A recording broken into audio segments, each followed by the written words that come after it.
Welcome, everybody, to tonight's Shop Talk Live. My name is James Veldhuis, and I'm a marketing specialist here at Miller Electric.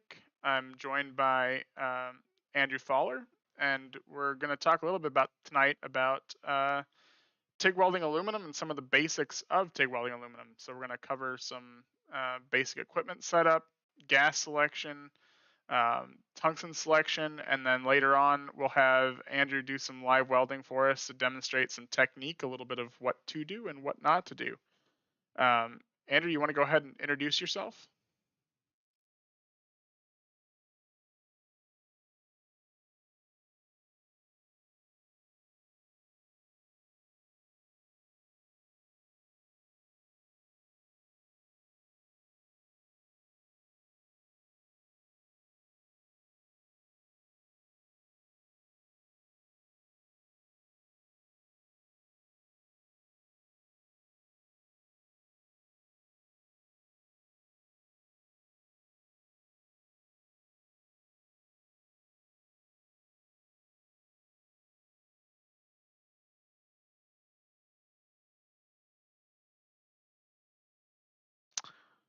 Hold on one second there, Andrew. It looks like we don't have your audio. Give me 1 second here.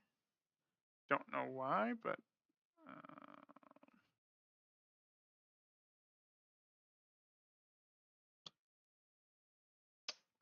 give me 1 second here.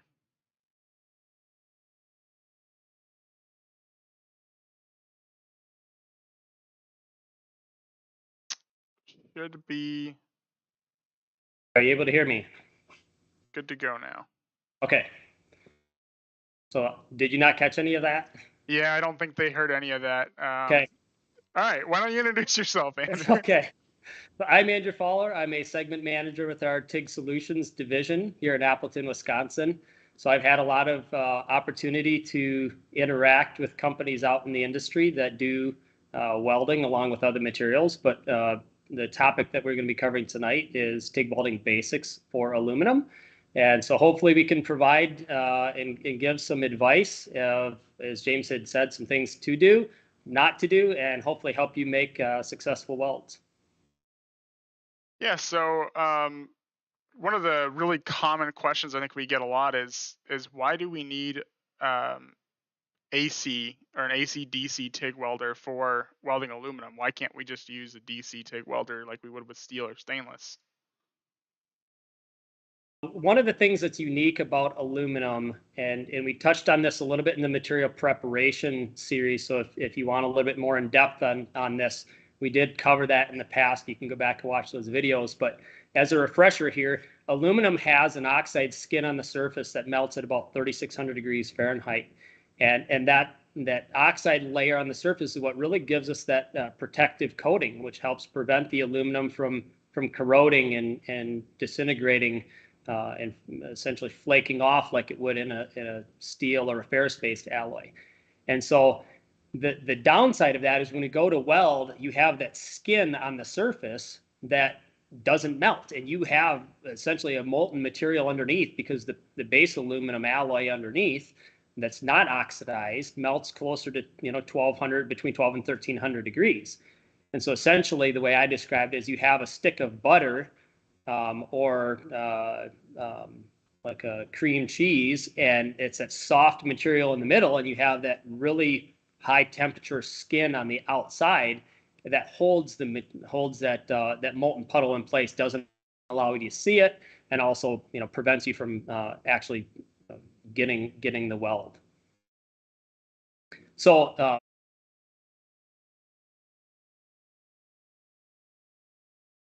perspective. Well, in Electrode Negative, which is what you would use for a ferrous-based alloy, you have no oxide removal of the base material. So with steel, the oxides melt at a close enough temperature to the base material that we don't have to have that concern. It just melts the oxides, and those become part of the molten welding pool. And so we use an electrode negative in those applications where 70% of the heat in electrode negative essentially is being generated or being absorbed into the base material. And that's why with steel, you generally weld and your tungsten remains pointed, because only about 30% of the heat in that electron emission process is being, is put up into the torch system or brought off as radiated heat, reflective heat. And so if we look at the opposite polarity, well, why wouldn't we just use that if it provides us with oxide cleaning? Well, certainly you could.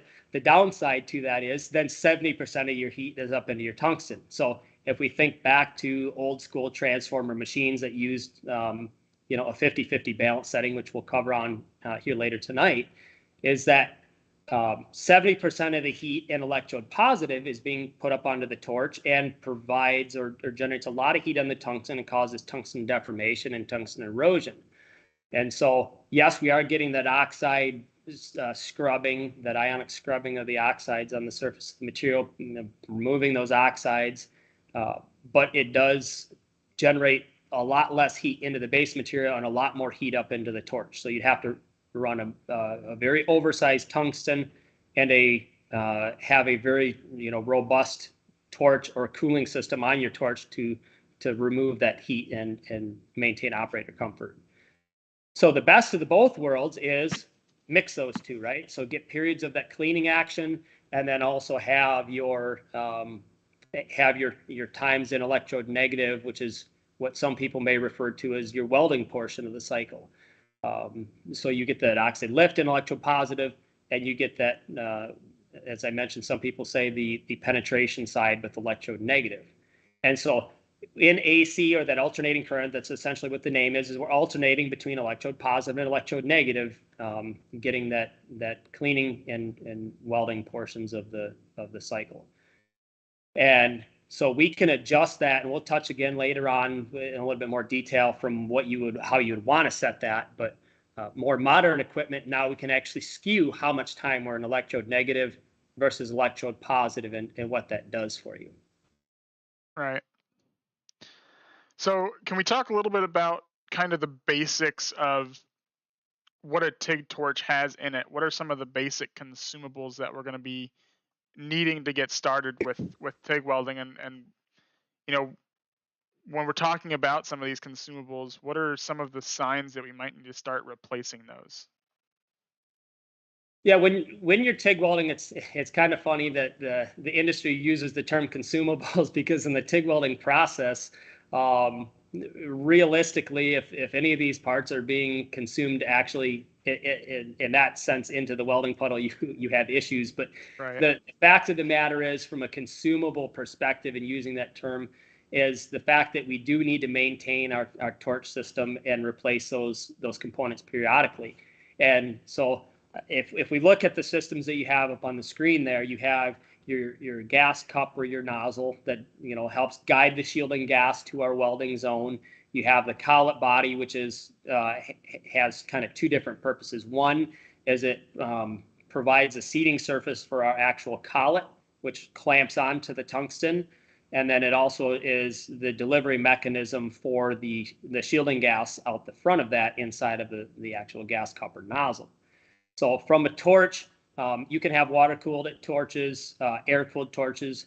And from a general perspective, for those that are maybe beginners or don't have much experience with this welding process, air-cooled torches are going to have about half of the rating for the given size, torch body size, the actual physical size of the torch, as its water-cooled counterparts. Right. So going to water cooling, you essentially get almost double the amperage out of the same size torch.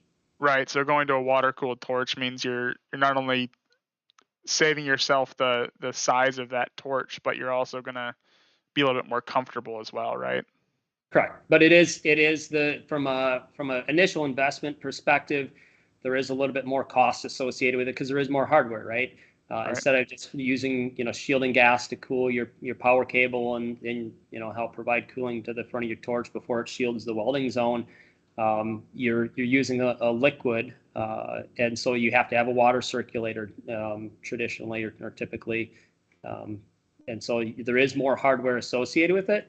but many people do opt for that option if they're doing TIG welding at any consistent level, just because it is much more comfortable, and the torches are a little bit smaller for a given amperage size. Right. And so we actually just got a question in the chat here asking if there's a difference between, say, a collet body and a gas lens. And I think that's something that, it's a pretty common thing that we see gas lenses being used on stainless or like titanium.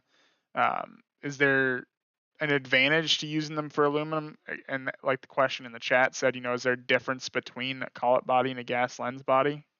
Yeah, there is a difference between collet body and gas lens assembly. And so what you can see on the screen here is that the collet bodies, it's a much more simplified gas delivery system, in the sense that there's only one component that kind of houses the tungsten, provides that seating mechanism for the actual collet, and allows the threads for the nozzle. You can see in the illustration there, this type of consumable doesn't provide as consistent of gas coverage out the front of the torch. The gas lens assemblies are much more complex. They are more costly, but they do provide a much more consistent shielding gas coverage out of the front of the torch. And the reason for that is we're equalizing that flow and the pressure gradient across the entire, there's anywhere from 3 to 9 different screens. So at least our Weldcraft gas lenses are manufactured right here in Appleton. And it's various different screens that are stacked on top of each other, different mesh counts. Like I said, anywhere from 3 to 9 different screens. They're all hand stacked and then pressed in, and essentially there's a crimp ring that goes onto the assembly, and then it's all pressed together to lock it in place. And what that does is it equalizes the gas pressure across that entire surface area, and helps you get that nice column of shielding gas. And when you use a converging style gas lens or a nozzle on the front of your torch, what that does is it helps give you that laminar flow, or that kind of the flow that you're looking for, flow profile from a mechanical perspective, where you have the slower flow on the outside, a little bit faster flow on the inside, just because of the friction inside the nozzle. We do have some resources if you want to see, video using the Schleirian photography. We do have some videos. Just search Miller, go on YouTube and search Miller gas lens video. And we have some really nice materials surrounding that if you want a little bit more in depth, or want to see that in a little bit more detail. Yeah, and since we're kind of on this topic and of the shielding gas piece, what type of shielding gas should we be using for TIG? I know, I've heard, a lot of older, more experienced welders, they'll talk about Heliarc or, stuff like that. What's the recommended shielding gas? Yeah, so there's various different shielding gases that can be used with the TIG welding process. When we're talking aluminum, you're right, James. The two that we generally see in the industry are going to be a helium blend, straight helium, or straight argon. Straight argon is becoming more and more popular just because helium is a limited resource, and it is in many cases extremely costly. So when you touch on the more experienced welding community, referring to it as a Heliarc, and that name is derived from the use of helium back when the TIG welding process was first concepted. We use the helium shielding gas. Now it is more common, and the name TIG is tungsten inert gas, or there's gas tungsten arc welding, can all be used kind of synonymously. And really, from a shielding gas perspective, the helium provides a 25% higher ionization potential. So what does that do for you? It gives you more heat at a given amperage. So the power that is put into our weld is Ohm's laws, or amps times watt. Yeah, volts times amps gives us our wattage. And so if we have a higher arc voltage, that gives us more heat essentially out to our weld. With modern equipment, the use of balance settings, things like that, in many cases, we can reduce the cost of that shielding gas because helium is so much more expensive than an argon shielding gas. We can get similar results by using other parameters that are in most modern equipment nowadays. So argon is by far the shielding gas of choice in the industry, I guess, or the most common that you see.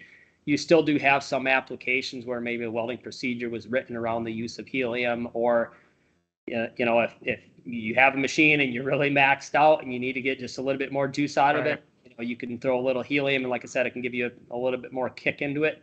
But in many cases, if you're doing it consistently, it's better to have a machine that's right sized at the amperage using argon, and still get as good results without the continuous cost of having to buy that helium blend or straight helium mix.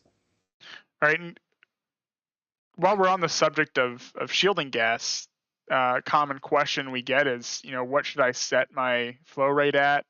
And kind of tie it back into our earlier conversation about gas lenses. Do I need to change my flow rate when I'm using a gas lens? Yeah, and that's a really good question. Some of the things that we look at when we're picking a shielding gas flow rate is like you said, what consumables we're using. Certainly with a standard collet body, from a traditional sense, most people are going to run a little bit higher shielding gas flow rates. For the amperages that we're going to be using here today, welding on 1/8-inch coupons, we're probably going to be in that 15 to 20 cubic feet per hour range. If you're welding thicker materials, or if your welding procedure specification says otherwise, you're going to maybe use a higher or lower amperage depending on your application. One of the big things that I always try to point out to people, and most people don't think about it from this perspective, is the size of your nozzle. So if you have a smaller nozzle and you have a high flow rate, you have a much higher velocity. You have a higher, essentially linear flow or velocity out that small nozzle. So if you go to a larger nozzle, in many cases you need to go to a little bit higher flow rate. If you go to a lower nozzle size, you're going to have to adjust your flow rate accordingly to make sure that really it comes down to velocities out of the front of your TIG torch to prevent those vortices or those those eddy currents of bringing atmosphere into your shielding gas stream. Gotcha. So kind of moving on to a different topic here, we get asked pretty commonly about tungsten type and how to prepare tungsten properly. I think a lot of that's probably due to a lot of those older machines, using the bald pure tungsten versus the newer inverter machines where you want it sharpened. What are some of the recommendations we make for tungsten and especially with the newer inverter power sources? Yes, I think it's good that you mentioned that with the transformer-based welding power sources. For those viewers that maybe still have that equipment, you can use the green or the pure tungsten, and by all means, best practice on that equipment was to form a ball on the end of it, turn it to electrode positive. Again, putting a lot of heat on the tungsten. Pre-ball your tungsten before you weld on it. As James said, when we're using modern inverter equipment, with the different balance and frequency adjustments that we have in the different products or preset in the product, depending on what equipment you have. Nowadays, really what we can be using is eliminating that balling effect, and we'll get coming up here, we'll talk about some of the actual angles and how that affects the weld. But essentially what we can do now is we can utilize what I kind of call as an all-around tungsten, or a 2% ceriated. That's what ships with all of our TIG products here from Miller, and it can be used on both AC and DC. So now you no longer have to worry about if you're welding in a shop and you only want to have one tungsten type, you don't have to worry about running out and running to your welding supplier and getting a different tungsten type. If you grind, some people grind both ends. Best practice is leave the color band on it, but the reality is some people do grind both ends of the tungsten, save themselves strips to the grinder. That alleviates of, well, what type is it, and we're having to worry about the alloy. So the 2% serrated is a good baseline all around tungsten. If you're doing a lot of high amperage AC welding, the 2% lanthanated does provide a little bit better thermal shock protection. So as we're going through that AC waveform, there's some thermal shock and things there that the 2% lanthanated will work a little bit better as far as longevity between preps, assuming you're not dipping your tungsten, things like that. And then for automated applications, the rare earth is going to be kind of your ultimate, but it does come with a little bit higher cost associated. So the ones that I generally recommend for handheld operations, if you're just a beginner, the 2% serrated is going to be just fine for you. If you're doing it professionally on a day-to-day basis, the 2% lanthanated might be worthwhile looking at for your operations. And then as far as the preparation goes, so the angles, a lot of when we talked about the balling and what to do with the older transformer products, but the modern inverter equipment, I think there's a lot of misconception with how the tungsten should actually be sharpened, whether it be for steel or for aluminum. And it all comes down to the angles. So one of the misconceptions that I hear a lot is, well, you need it long and pointed so that way it provides a nice funnel essentially for the electrons to flow down to your weld. And the reality is your electrons actually come off perpendicular 90 degrees to that surface. So while there is some truth to the longer pointed tungstens provide better arc starts, it doesn't necessarily provide you with a finer weld. And the reason for that is you need to have enough energy at the start of the arc to actually maintain that arc and prevent restrikes. So that's why a longer pointed tungsten will provide you with a little bit finer start, but then there's not enough mass there to maintain and to control or to absorb heat back up into the rest of the tungsten. And so you get that balling effect when we're welding in AC. So even though you're welding with long pointed tungsten, it'll tend to ball back. So the opposite end of the spectrum is more like a 60 degree on the right hand side there. The downside is it doesn't start as nicely because you have a lot of mass that you need to preheat in order to get it to maintain that welding arc. So kind of rule of thumb that I like to describe, because a lot of people aren't grinding with a fancy grinder that shows angles, is take the diameter of your tungsten, and I don't know how this is going to show up on the camera here, but take the diameter of your tungsten and grind it about the taper to be about 2.5 times the diameter of your tungsten, and then just take and just barely blunt, just knock the tip off of it. And again, knocking the tip off does two things. If we go back to the graphics on the screen there, the electrons come off 90 degrees. So if you flatten the tip, electrons are coming straight down into your part. So that helps you get that nice focused arc on aluminum.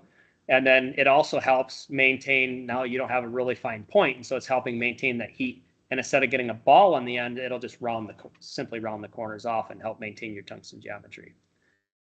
One of the other things that I think is important to note here as far as tungsten preparation is, with aluminum, one of the things that people struggle with, and certainly I was no exception to that when I first started welding, touching the tungsten, because you are welding in a alternating current. You get that almost that bouncing effect of your welding puddle. And so in many cases, when you're adding your filler rod, or you're maybe not watching the tungsten is really closely, you can get that welding puddle come up and contact your tungsten, and that contaminates your tungsten, which with older transformer equipment, it was typically pretty severe. The inverter equipment tends to be a lot more forgiving in that regards. But if you do get contamination on your tungsten, one of the important things to consider is that you can't just grind a new point on it and leave like the shaft part of the tungsten contaminated with aluminum, because it will affect your welding characteristics. The ideal thing to do is really take and cut the tungsten off behind where any of that aluminum contamination is. Now you'll notice I said cut, not and you want to cut it with like a high-speed cutting wheel, like a dedicated tungsten grinder, something like that. You don't want to be taking a pair of side cutters and cutting it, because what will happen there is because the tungsten is so hard and essentially it's quite brittle, you can actually get cracking or fracturing that you may not be able to see with your eyes. But when you start welding, your tungsten will actually take and start splitting apart lengthwise like a banana peeling, a banana peel, a peel coming off of a banana. And so, not only is the preparation, but if you do contaminate your tungsten, use some best practices like actually cutting the tungsten off and then regrinding your point and your geometry on the front of it. Yeah, I think that was exactly what I was going to say. There's, making sure you don't break that off with a pair of vice grips or something like that. It doesn't end well. Um, one of the things that we plan on talking about a little bit more in some future episodes, in fact, the next episode is going to be on filler metal selection. But I think it's really important in this conversation to talk a little bit about the size of that filler metal. We can talk a little bit about the alloy as well, but I think can you talk a little bit about some best practices when it comes to that filler metal sizing and selection? Yeah, so when welding on filler metal, when welding on aluminum, the filler metal is a little bit more, you might say, critical than welding on steel. And the reason for that is with the thermal conductivity of aluminum, we can't do some of the techniques that we could do with a ferrous-based alloy like steel or stainless steel. And so the size becomes a little bit more critical as well. So the general rule of thumb is don't have your filler metal be any thicker than your base material. So it should always be, as thick or thinner than the base material. And the reason for that is when we're doing our dabbing technique, again, not a lay wire technique, a dabbing technique, it needs to be melting into the welding puddle. So we don't use, and I'll touch on this when we do the welding later on, we don't use like a soldering technique where you use the arc to melt off a ball and drop that ball in. Essentially, our filler metal is acting like a cooling. So we want to cool the welding puddle down and make sure that the heat doesn't get away from us. We're controlling it with our foot pedal, but we're also controlling it with our filler metal addition. So if you use too large of a filler metal, you're going to close that weld pool up as soon as you stick the filler metal in, and you're going to have problems, or you're going to have to be welding extremely hot in order to make sure that your filler metal or your welding puddle stays open and established. The downside is if you majorly undersize your filler metal, then you don't get the cooling properties. You have to really be feeding that rod in order to get those cooling characteristics. So about the same thickness as your base material. Obviously, once you start getting up, above 1/8 inch, that changes a little bit. But typically, like one size, the same size or one size under your base material thickness. Right. And remember, guys, if you have any questions for us on TIG welding aluminum or aluminum in general, feel free to put those in the chat. If we can't answer those live, you can send those questions to shoptalklive@millerwelds.com, and we will try and get you an answer for those questions. I'll put that email in the chat for you guys.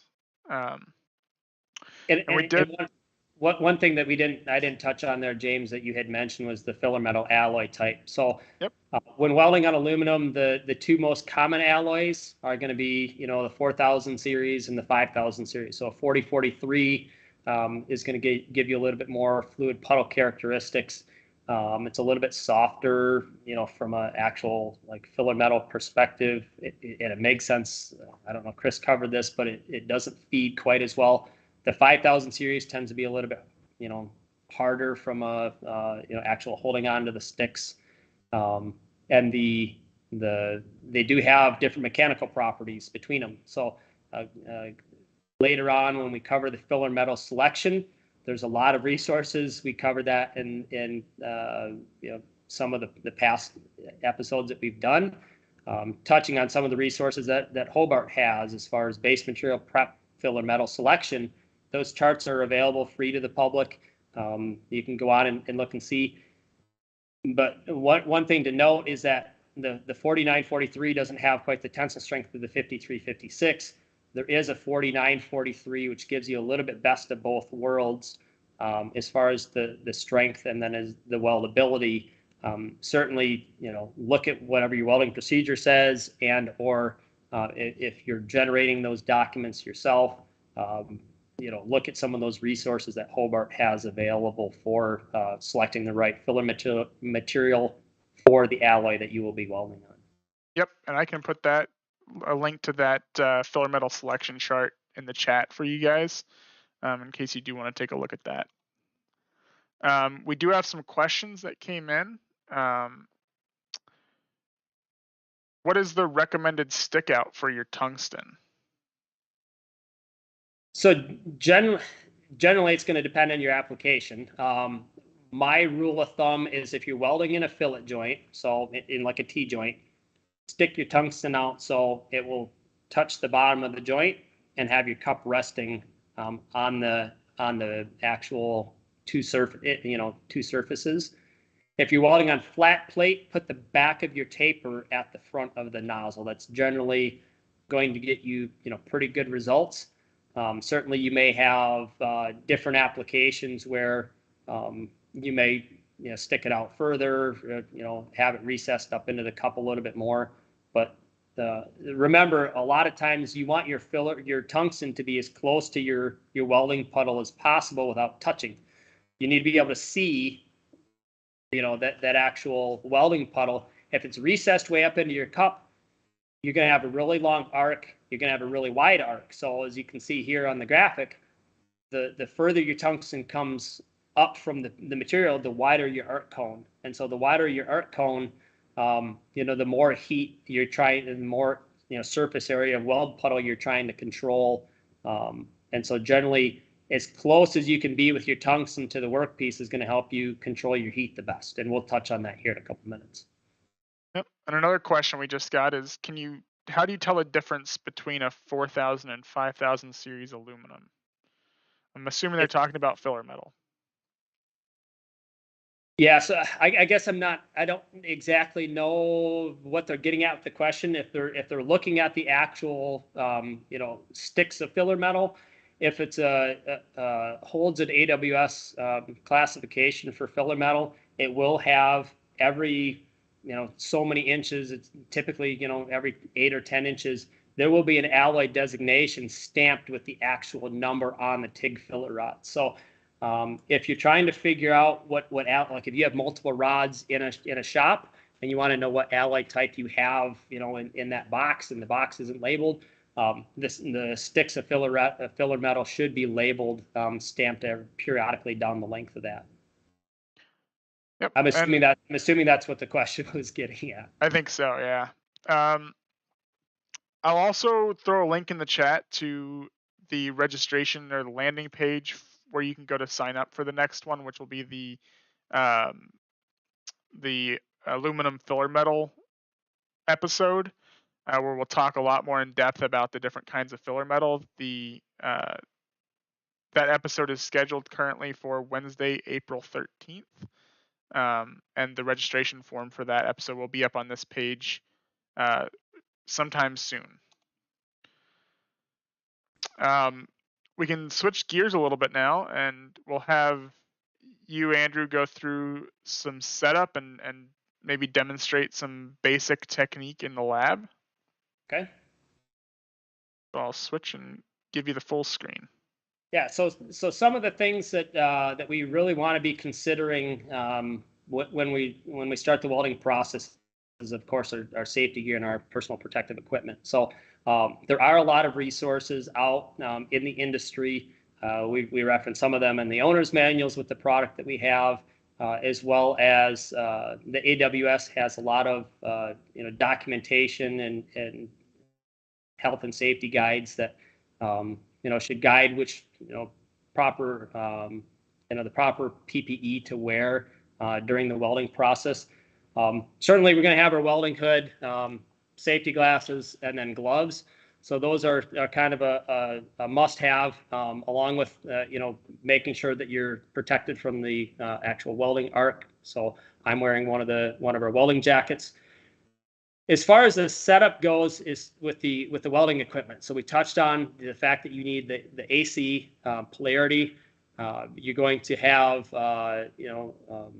depending on the piece of equipment, some balance and some frequency adjustments. For example, on the Dynasty product that we're going to be kind of talking about tonight, and best practices there. I think before we even get to the to the point of welding, we should talk about some of the real fundamentals with the welding process. So when we look at the torch, we cover the flow rates. One thing that we really need to cover is the angles. So if we have our welding coupon that we're going to be working on or laying a bead on, practicing, for example. What we're going to do is, I'm right-handed, so I weld from right to left. It's the opposite of what you would do if you're writing, like using a pen on paper. You're going to go the opposite direction. So I'm going to go right to left. And what I'm going to do is take your torch straight up and down and tip it about 10 to 15 degrees. And what that's going to do for you is it's going to, one, allow you better visibility to your welding puddle, but then it's also going to push a little bit of heat or preheat the material in front of where you're welding. Now, with aluminum, it's absolutely critical that we use filler metal. So we talked in the base material prep, if you don't use filler metal, it can cause cracking. Just because of the nature of the solidification process within the aluminum alloys. We need to add the filler metal to prevent the cracking, and also make sure that we're getting the strength that the process requires. So one of the important notes here, you can actually see it pretty nicely in the video, is 90 degrees. So I've got my torch tipped about 10 to 15 degrees. And my filler metal should come in about 90 degrees to my torch. So one of the big things that I see a lot of people struggle with is when they're welding, rather than moving their torch forward. So we're gonna move these together. Of course, I'm going to be adding my filler metal into the welding pool. In this case, I'm using a 3/32 diameter filler metal, and then I'm using an 1/8" base material. So again, one size under my base material for my filler. And when I feed this in, a lot of people, look at TIG welding aluminum, they look at that stack dimes look.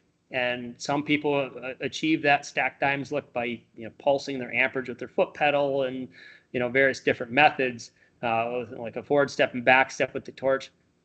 I think the most basic way to do it is steady movement of your torch, or move forward and pause, move forward and pause. Sometimes that's easier for beginners. But the more important thing is the dabbing of the filler metal. You don't want to leave your filler metal in the puddle, because then what happens is the heat flows up your filler metal and preheats it. And again, we talked already tonight about the cooling effect of that filler metal.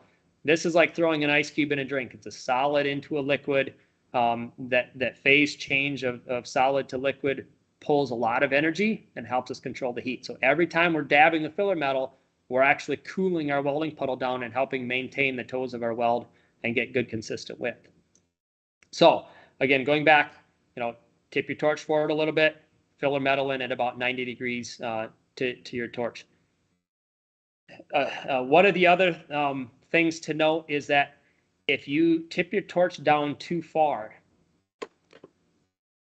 now you can see here our filler metal isn't coming in at 90 degrees anymore. You would have to be coming in, way up here, which is one, unnatural, but two, you're pushing a lot of heat out in front of your torch. And what you'll generally see, and this is again what I see most beginners struggle with, is that filler metal will ball back. And so they'll get a big glob on the end of their filler metal. And what that ends up doing is now you're trying to melt like 3 times as much filler metal. And so you end up dumping a lot of heat into it. And now when it does melt, it just blows completely out of control and is extremely hard for a beginner to control the heat. So what I'm going to do is I'm going to go ahead and I'm going to switch the cameras over to the welding camera. But before we do that, what I want to talk about is when we start the arc, one of the things that we're going to look for is you're going to get kind of a white etching zone on the material. That's that oxide removal that we talked about with the electrode positive portion of the welding cycle. And we want to put heat into the material until that white etching zone will start right in the middle, and it'll start growing out, and you'll get like a really round, shiny spot that's extremely shiny. You'll know it when you see it. You do not want to add any filler metal until you see that shiny spot grow to the size of the weld puddle that you want. So in this case, we're going to be, a little bit bigger than a 1/4 inch, maybe the size of a pencil eraser, you might say. We'll grow that spot, and then as soon as we see that spot, that's when I start. I know that I don't need to add any more heat with my foot pedal, and then I can start adding my filler material. One other point that we want to talk about before we get into the welding is the amperage that we should be using. So a lot of beginners ask, well, how much amperage should I need, or how much power do I need for this welding these parts? Rule of thumb is 1 amp for every 1,000th of base metal thickness. So 1/8 inch, 0.125, you're going to need about 125 amps to be successful. Now that's for bead on plate. If we're doing a T-joint configuration, you have heat can flow actually 3 different directions. So now we're actually going to need to put in additional heat in order to make that weld successful. So generally what I do, I don't know if you can see it on the screen, I usually set my machine a little bit higher than what I know the base material is going to need. In this case, I've got it set at 150 amps. I'm just going to be doing for the demonstrations, doing some of the bead on plate, and then I'm going to be throttling that with my foot control. Certainly, you could use a hand control and program a weld sequencer if your machine has that capabilities. But by and large, we're going to be controlling the heat with some sort of an external control. So I'm going to go ahead and switch the camera over, and we can go ahead and get started. Probably the first demonstration that I'm going to do is just show how to get a weld established, and then show the addition of the filler metal. Of just once that puddle's established, I'm going to be doing periodic dabs. We're going to be adding about 1/4 of an inch, from a length of our filler metal here, about 1/4 of an inch or so every dab. I should be consuming it. It's not just a little ginger dab at the side. It's really pushing that filler metal in, watching the backside of the puddle build up and get us that stack dimes characteristics that we're looking for. I'll probably also go through and touch on some of what it looks like if your weld gets way too hot. You'll see the weld puddle get really big. I'll talk about that, and then if I'll try to demonstrate some of that. If you lay your torch down too much, you'll see it balling back. So I guess I'll go ahead and put my safety gear on and switch the cameras over, and we can get welding. Yeah, and while he's doing that, we do plan to talk a little bit more about those kind of basic settings in some future live streams. So I'll drop the chat or the link in the chat again to that kind of sign up page as those signups become available. You'll see those kind of popping up there.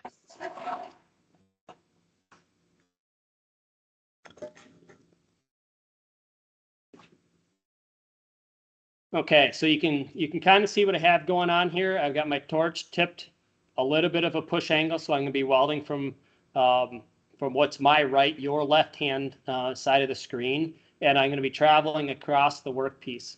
So I'm going to go ahead and start the arc, and you'll be able to see I am using a lift arc process tonight rather than high frequency, just because of all the camera equipment and stuff to make sure we don't get interference and cut the feed on us here. So I'm going to be actually coming in contact with the workpiece when I go to establish the arc.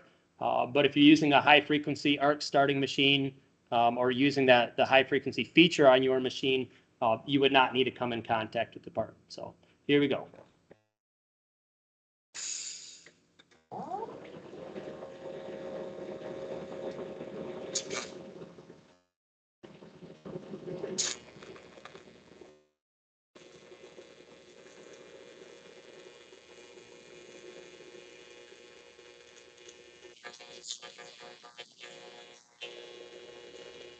As he's doing this, hopefully you guys can see that puddle gets a little bit shiny.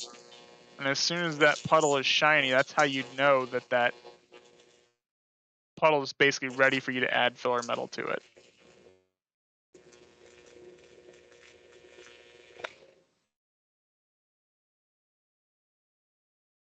So you can see if I tip the tungsten down and try feeding the filler rod, what ends up happening is that we get a big ball on the end of our filler metal, and then it can come in contact either with the actual tungsten itself, or when it drops into the puddle, it can come in contact with the tungsten and cause issues for us. So that's one of the things that we had talked about, is that big ball. This one's actually not too bad on the end of the filler metal here. Now is what I'm going to do is I'm going to demonstrate, you know, like a long arc situation where I'm going to pull the torch back, and you'll see the puddle will get, you know, really large and somewhat uncontrollable.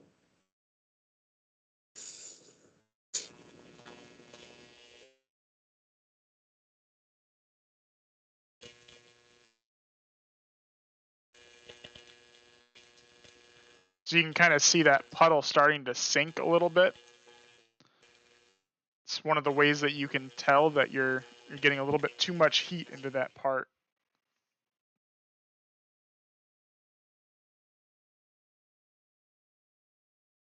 So it's a little hard to see. You can see it better if I turn the coupon this way. Not only is the arc or the weld much wider, you can see the gas coverage is not as good. The filler metal is actually melting before it gets into the welding puddle. Unfortunately, I'm not able to see the screen when I'm doing the welding, so I can't see exactly what you guys can see. Hopefully James is narrating for you, but it definitely is not going to give you as good a results. And this is one of the most common things that we see when people are starting to weld, is they use too long of an arc length, and you know, they're afraid of dipping the tungsten, which certainly is a valid concern, but it also doesn't come without its you know, share of its own issues. So if you're seeing something like that, probably one of the things to look at certainly is your arc length, and seeing, do you need to control that? Do you need to do something a little bit differently? If I was doing a lay wire technique, I would probably get a very similar result to this, even if I had a short arc length, purely because of the fact that the heat is again flowing up my filler metal and coming up into the filler metal, and it's not providing that cooling that we want to have with this welding process. So I guess, James, is there any questions that have come in of things in particular that people would want to see? We did get a couple of questions. When you're starting out, when you're hitting your foot pedal for the first time, are you going 100% and then backing off, or are you starting at 50% and then backing off? How are you kind of modulating that? I'm typically going, in this case, I'm gonna take my helmet off and switch back the camera so I'm talking to the camera. So generally what I'm doing is I'm, like I said, I had the machine here set to 150 amps. So I'm actually, I know I need about 110, 120, 125 amps or so to weld on this material. And so I'm going to go about 80%. You know, that's going to put me right in that, about that range that I need to be. Now, there are other applications, depending on what you're doing. You may want to ease into it a little bit, but from my perspective, you want to be pretty close to the amperage that you would need to be welding at. And the reason for that is you want to get the aluminum heated up where you're welding before the surrounding material does, because you want the surrounding material to act as a heat sink, especially on the thin parts like what we're doing here, because that will allow us to use that surrounding material to help control our heat once we're welding. Another consideration is most aluminum, or many aluminum alloys, so 6061 is a really common aluminum alloy that people would encounter out in the industry. When you weld on that, the weld is most of the time not going to be the weak point. It's the heat affected zone in the surrounding material, and I'm almost certain Galen will cover this with the filler metal selection. Yep. In the fact that if you are sitting there soaking that surrounding material for an extended period of time with extra heat by welding slow, you're essentially making your heat affected zone that much larger. And again, the heat affected zone is in most cases going to become the weak point in your weldment or your finalized component. Kind of going back to the settings question, I know you talked a little bit about kind of a good rule of thumb for amperage. Do you have kind of a rule of thumb for the other two kind of major settings, the balance and the frequency control? The balance and the frequency control. I do have kind of some rules of thumb. So with the balance setting, it depends on the product that you're using. With older transformer-based products, you are going to be limited typically to a say like anywhere from like a 45 to a 68% balance setting. It depends on the product. Some are only 50 to 60, some are 45 to 68. It really depends on what you had. A lot of them are arbitrary 0 to 10 numbers. On the Dynasty products and on like our Syncrowave line, for example, we have an actual percentage, which is percent electrode negative, and which is going to be what you might term as the weld side, and then the balance of that would be your cleaning or your oxide removal portion. So if we think about it, the 75% nowadays is going to be a good starting point. So that provides you with a really good setting if you have clean material. So new coupons, you're doing your prep as we talked about in the past episode. The 75% should be an excellent starting point, and that's where our pro set indicators in our product are at. If you have material that maybe you don't have access to a wire brush, or has been exposed to a marine environment, even if you do wire brush it, a lot of times in marine environment, those oxides are going to be a little bit deeper, or you may not be able to get to the bottom of all the pits and corrosion that's on the part, whatever it may be. You're going to want to turn that balance setting down. So that's more cleaning. So turning the balance setting down gives you more cleaning, a more electrode positive portion of the cycle. And essentially what that does for you is it is going to put more heat in the tungsten, cause a little bit more of a balling effect, but it's going to give you more oxide removal. The way you identify where that setting needs to be from an actual welder versus just some arbitrary number on the machine and kind of going off of, well, what have I used in the past? Look at the weld when you're welding. So the way I describe it is you have that really, really shiny spot, brand new dime, think of a brand new dime from the mint, really shiny, and then take and pour a bunch of pepper on it. Take a bunch of pepper off your table and pour a bunch of pepper on it. That's actually about the best description that I can come up with of what it looks like. You'll see those oxides kind of floating around, and even it probably won't come through good on the camera, but like, for example, where I tipped the torch down and had a long arc and we got a lot of contamination in it, you see a lot of that black on there. That's actually those oxides forming real time, not being introduced by the fill metal, nothing because of our balance setting. It's just our shielding gas isn't covering the entire weld pool, and those oxides are actually forming. That hot molten material is forming oxides at the toes of the weld pool, and that's kind of flowing in and getting trapped in when it solidifies. And so I say use as high of a balance setting as you possibly can, so the least amount of cleaning. That's going to help maintain your tungsten geometry, but it's also going to, if you do start getting that black peppering, start turning it down a little bit. If you have really, really clean material, really good process control, you might be up, 83%. It's not very common in the industry just because most people, the material storage and process and things don't allow them to go there. 75% is a really good starting point. A lot of times when I'm doing prep work or repair work in my shop at home, it's a lot of engine components, things like that. You're dealing with castings and notorious.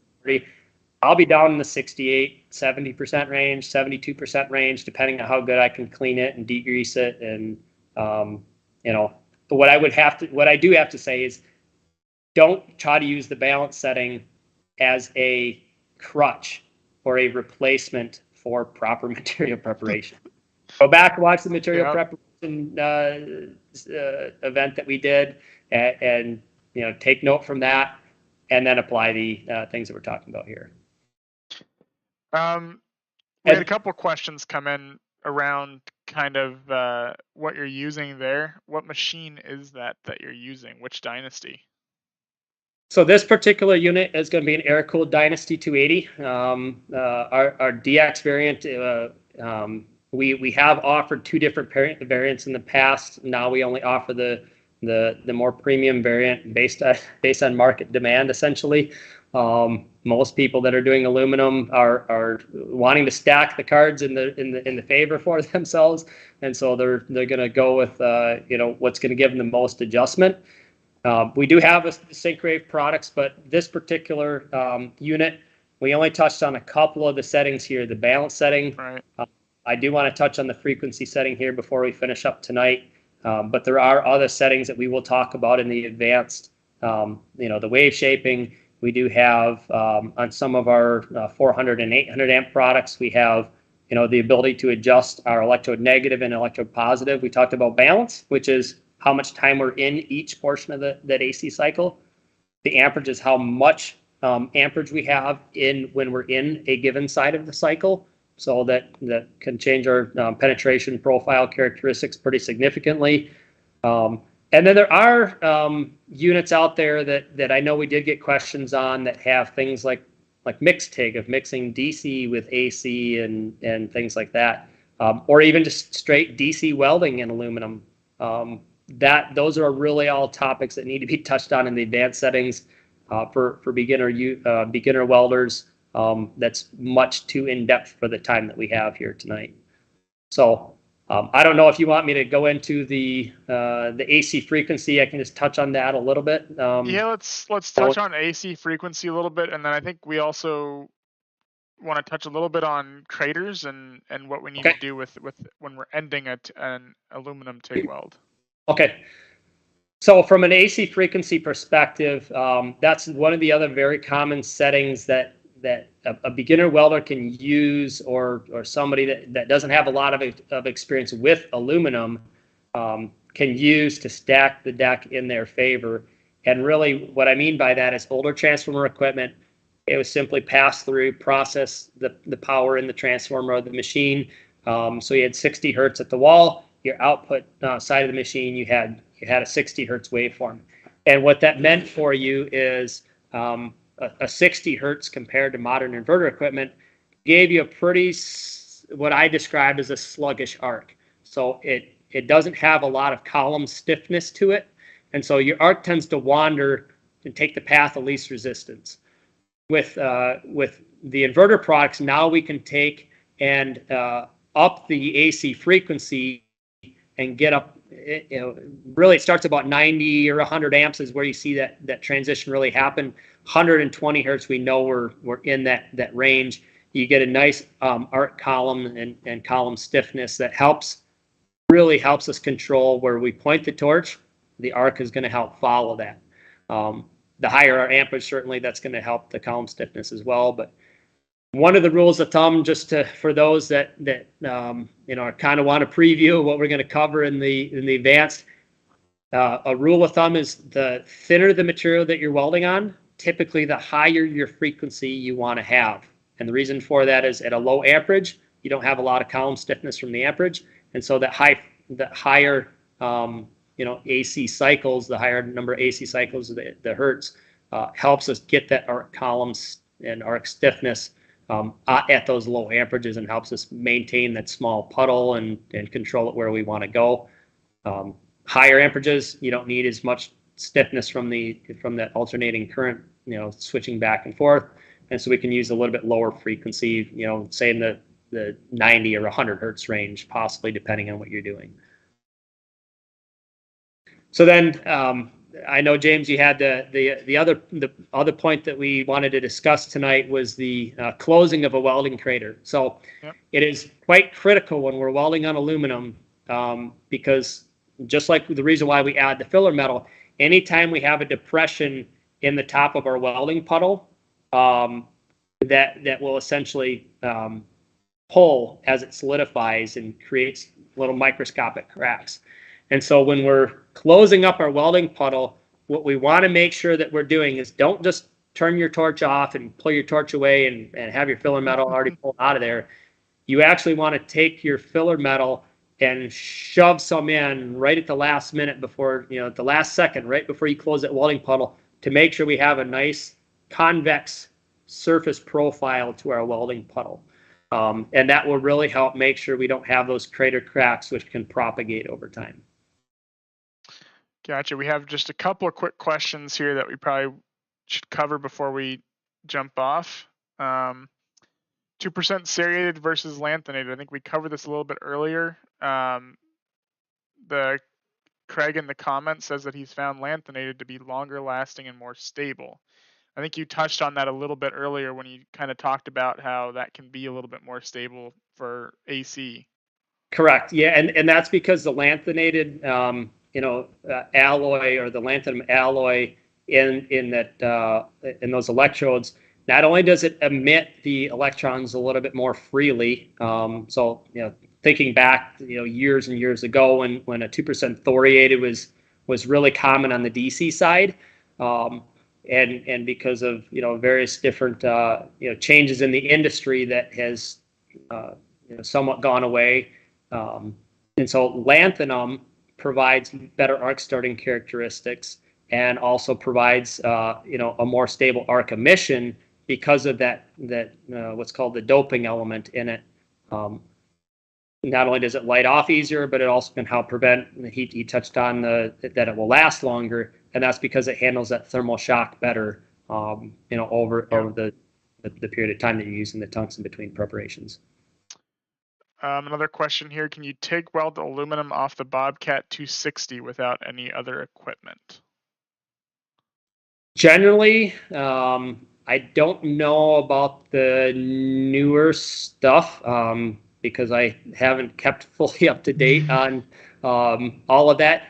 Generally, what I've seen in the industry with people that are welding off of some sort of an engine drive out in the field is that because of the results and the equipment that was required from a traditional perspective, so older engine-driven equipment, whether it be a Bobcat or something that's been in the industry for many, many years, you typically needed what's called an HF module, or a high-frequency generation module, which was extra hardware. Typically, the cost of them was fairly significant, and that's pretty much all that you could use it for. Is you hook it up to the output on your engine drive, and you hook your TIG torch up to it and stuff. It was quite cumbersome, and it really didn't provide the best results because you're still relying on the output of the engine drive. And as the rotor speeds up and slows down, as the load increases or decreases, that could change your actual welding output. There's generally a fixed amperage or very little adjustment in your amperage. So what most people have gone to, and what I see most commonly in the industry of people doing repair work, is they will buy an inverter product and plug it into the auxiliary output of their engine drive, because not only does it give them much better results from a welding perspective, frankly, the costs have really equalized from what I had seen in the industry, and so it gives them better results.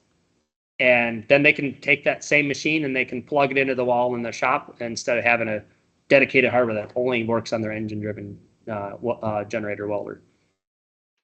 Perfect. All right, so I think that we're gonna probably call it there. If you guys do have any additional questions or suggestions for future episodes, things that you'd like to see covered that we might not have covered today, please shoot us an email. I'll put that email in the chat here, shoptalklive@millerwelds.com. We do answer all of those questions that come in via that email. And once again, we do have some additional videos coming soon. So some more of these Shop Talk Live Aluminum series videos. Our next one is scheduled for April 13th, I believe. Wednesday, April 13th at 7 p.m. Central Time. And I will drop the link in the chat for you guys to stay up to date on any of those future Shop Talk Live Aluminum Series videos coming out. Thank you everybody for joining us tonight. Thanks Andrew for being the man behind the camera and doing some welding for us. See you all soon. Thank you, everybody.